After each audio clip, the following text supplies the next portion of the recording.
دوسرے کو گنگا کہتے ہو، اپنے آپ کو عربی یعنی بولنے والا اور دوسرے کو عجمی یعنی گنگا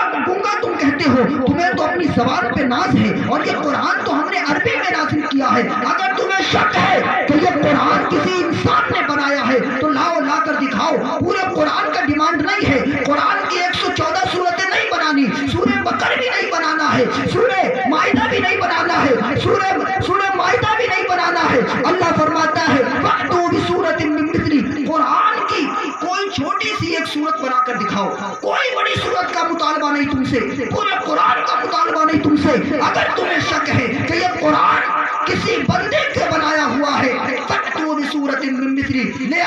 لے آؤ قرآن ایک چھوٹی سی صورت بنا کر لاؤ۔ بات یہاں ختم نہیں ہوئی، آگے اللہ فرماتا ہے اچھا ٹھیک ہے اگر تم اکیلے نہیں بنا سکتے، حضرت اگر تم اکیلے نہیں بنا سکتے، اگر تمہارے پاس یہ طاقت نہیں ہے کہ تم اکیلے قرآن کی کوئی چھوٹی سی سورت کے مثل کوئی سورت بنا کر لاؤ، وَدُعُوا شُهَدَاءَكُمْ، تو اپنی مدد کے لیے پوری دنیا کو جمع کر لو۔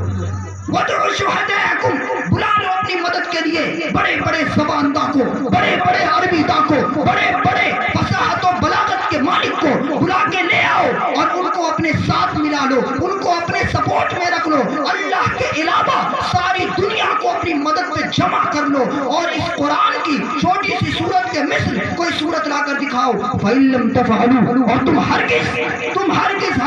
اگر تم نہ لا سکے بنا کے، اور تم فَلَن تَفْعَلُوا، تم ہرگز نہیں بنا پاؤ گے، فَاتَّقُوا النَّارَ الَّتِي وَقُودُهَا النَّاسُ وَالْحِجَارَةُ، تو اے لوگو ڈرو اللہ کے اس آگ سے، ڈرو اس جہنم سے جس جہنم کو کسی لکڑی سے نہیں سلگایا جائے گا۔ میری ماں اور بہنیں کھانا بناتی ہے، اگر چولہے پہ کھانا بناتی ہے تو لکڑی سے آگ کو سلگاتی ہے، چھوٹی چھوٹی لکڑیاں لگا کر آگ سلگاتی ہے۔ خدا کی قسم میرے عزیزوں، یہ دنیا کی آگ ہے جس کو تم سلگانے کے لیے، جس کو بھڑکانے کے لیے اس میں لکڑی ڈالتے ہو، لیکن خدا کی قسم وہ جہنم کی آگ ہے جس کو سلگانے کے لیے لکڑی نہیں ڈالی جائے گی، جس کو بھڑکانے کے لیے ڈیزل نہیں ڈالا جائے گا، جس کو جلانے کے لیے مٹی کا تیل نہیں ڈالا جائے گا۔ جہنم کی وہ آگ ہے جس آگ کو سلگانے کے لیے، جس آگ کو بھڑکانے کے لیے اللہ کا قرآن یہ کہتا ہے وَقُودُهَا النَّاسُ وَالْحِجَارَةُ، اس آگ کو انسانوں سے سلگایا جائے گا،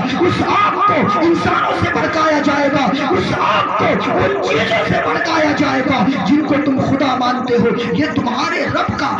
اعلان قرآن مقدس میں بیان کر دیا گیا۔ میرے دوستو، وہ قرآن تمہاری امامت کی گواہی دے رہا ہے، وہ قرآن تمہاری عظمت کی گواہی دے رہا ہے۔ وَأَنْتُمُ الْأَعْلَوْنَ، تم ہی کامیاب رہو گے، امامت تمہاری ذمہ داری ہوگی، بادشاہت تمہارے قدموں میں ہوگی۔ شرط یہ ہے کہ تم باز آ جاؤ، وَإِن كُنتُمْ صَادِقِينَ، شرط یہ ہے کہ تم سچے ہو جاؤ، شرط یہ ہے کہ تم اسلام کے دائرے میں آ جاؤ۔ اللہ دوسری جگہ فرماتا ہے یا ایھا الذین آمنوا ادخلوا فی السلم کافہ، اے ایمان والو، اے گناہوں کے اڈوں کو سجانے والو، تم ایک ٹائم مسجد میں بھی جاتے ہو لیکن گناہوں کے اڈے کو بھی سجاتے ہو، گناہوں کے بازار کو بھی گرم کرتے ہو۔ زنا کا اڈا تم سے سجایا جا رہا ہے، جوا کے اڈے تم سے سجائے جا رہے ہیں، شراب تم پی رہے ہو، برائیاں تم میں ہے، زناکاری تم میں ہے، بدکاریاں تم میں ہے، بدعمالیاں تم میں ہے۔ اللہ کا قرآن یہ کہتا ہے اے لوگوں باز آ جاؤ۔ خدارا کل بھی تم بادشاہ تھے، کل بھی تمہاری حکومت تھی کیونکہ تم نیک تھے،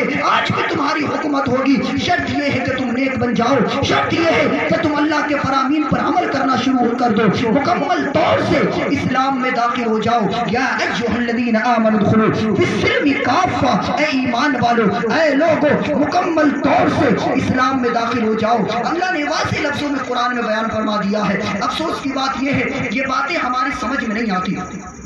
ہمارا دل اتنا کالا ہو چکا ہے۔ میں نے جو آیت پیش کی تھی الا ان اولیاء اللہ، مجھے بیان حضور غوث اعظم کی شان پہ کرنا ہے اور تھوڑا سا میں اپنے بیان کو موڑوں گا اس کی طرف، لیکن چند اہم بات، میرے بھائی میرے بزرگ یہاں بیٹھے ہوئے ہیں، خدا کی قسم بہت رونا آتا ہے قوم کی حالت کو دیکھ کر۔ آج تم ذرا اندازہ لگاؤ کہ علم کس طریقے سے ہم سے اٹھتا جا رہا ہے۔ یہاں پر کتنے لوگ بیٹھے ہوئے ہیں، معذرت کے ساتھ میرا ایک سوال ہے، آپ مجھے مجھے بتائیے کہ آپ کس کی محفل سجائے ہیں؟ آج میرے سجن بھائی نے ماشاءاللہ بہت محبت کرتے ہیں، اللہ ان کے خلوص کو، ان کے محبت کو سلامت رکھے۔ میں پوچھنا چاہتا ہوں کہ انہوں نے یہ محفل، ان کی ہمشیرہ نے جو یہ محفل رکھا ہے، سرکار غوث اعظم کی شان میں یہ محفل رکھی ہے، سرکار غوث اعظم کی 11ویں شریف انہوں نے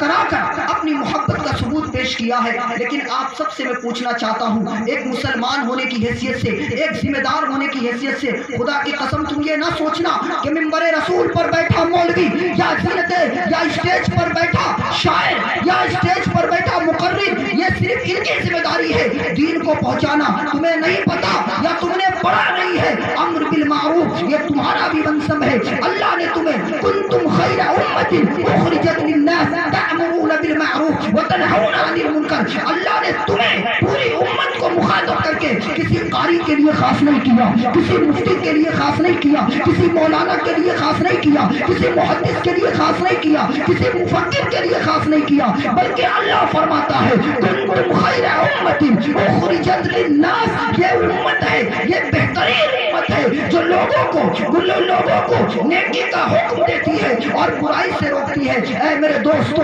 اگر تم مسلمان ہو، اگر تم اپنے آپ کو مسلمان کہتے ہو، اپنے آپ کو عبداللہ کہتے ہو، اپنے آپ کو عبد الرحمن کہتے ہو، اگر اپنے آپ کو مسلمان کے بیٹے ہونے کا دعویٰ کرتے ہو، مسلمان کی اولاد ہونے کا دعویٰ کرتے ہو، تو یاد رکھو اگر دین پہنچانے کی ذمہ داری ایک عالم کی ہے، دین پہنچانے کی ذمہ داری اگر ایک مفتی کی ہے، تو دین سمجھنے کی ذمہ داری تمہاری ہے، دین پہنچانے کی ذمہ داری تمہاری بھی ہے۔ ورنہ یاد رکھو اللہ کی بارگاہ میں تم سے سوال کیا جائے گا، تمہارے اعمال کا سوال کیا جائے گا، تمہاری عمر کے بارے میں سوال کیا جائے گا، تمہاری جوانی کے بارے میں سوال کیا جائے گا۔ خدا را ان